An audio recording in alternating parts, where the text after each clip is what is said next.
नमस्कार और स्वागत है आपका अपने चैनल भाग्य विधाता में। आज हम बात करेंगे एक ऐसे गूढ़ और कर्म प्रधान योग की, सिंह लगन में जब शनि वक्री और नीच होकर नवम भाव में स्थित होते हैं तो जीवन के 3 अहम हिस्सों जैसे नव से विवाह, भाग्य और कर्म पर इसका क्या प्रभाव पड़ता है, आइए समझते हैं विस्तार से। सबसे पहले सिंह लगन की कुंडली को समझते हैं। नवम भाव का स्वामी मंगल और यह भाव दर्शाता है भाग्य, धर्म, गुरु, पिता और उच्च शिक्षा।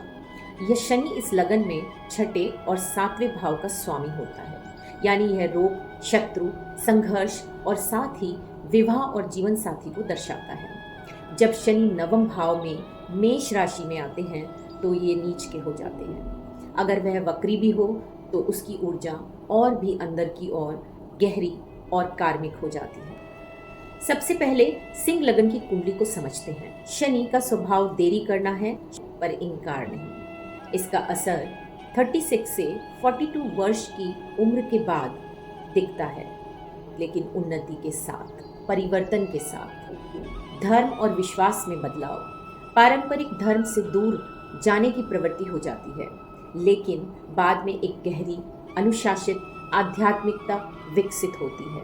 पिता से संबंधों में बाधा, पिता या गुरुओं के साथ दूरियां या कोई अधूरा कर्म जो इस जीवन में पूरा करना हो, पिछले जन्म का कोई कर्म, क्योंकि वक्री शनि है तो पिछले जीवन के बचे हुए कुछ कर्म को भी लेके आया है, विशेष रूप से धर्म या अधिकार के दुरुपयोग से जुड़ा हुआ। शनि सप्तम भाव का स्वामी है। देर से विवाह या विवाह में बाधाएं संभव हैं।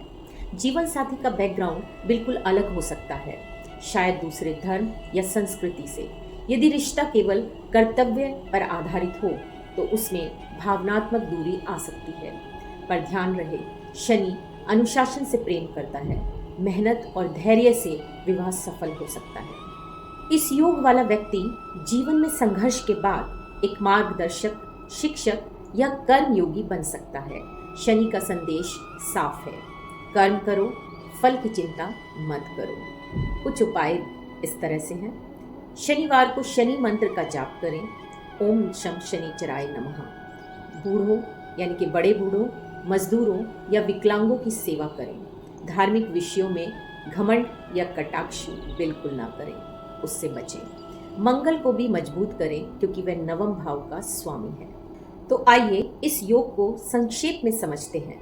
यह एक कर्म प्रधान योग है, चुनौतीपूर्ण जरूर पर असफल नहीं। विवाह में देरी या संघर्ष संभव है, लेकिन संतुलन और धैर्य से सफलता मिलेगी। भाग्य की डोर शनि के हाथ में और वह आपको तपाकर कर्म से सफलता दिलाएगा।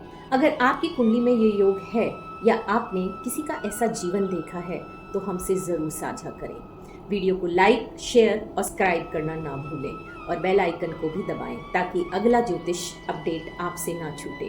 फिर मिलते हैं अगले एपिसोड में। तब तक धैर्य रखें, कर्म करें और ज्योतिष के प्रकाश में आगे बढ़ें। ओम शांति।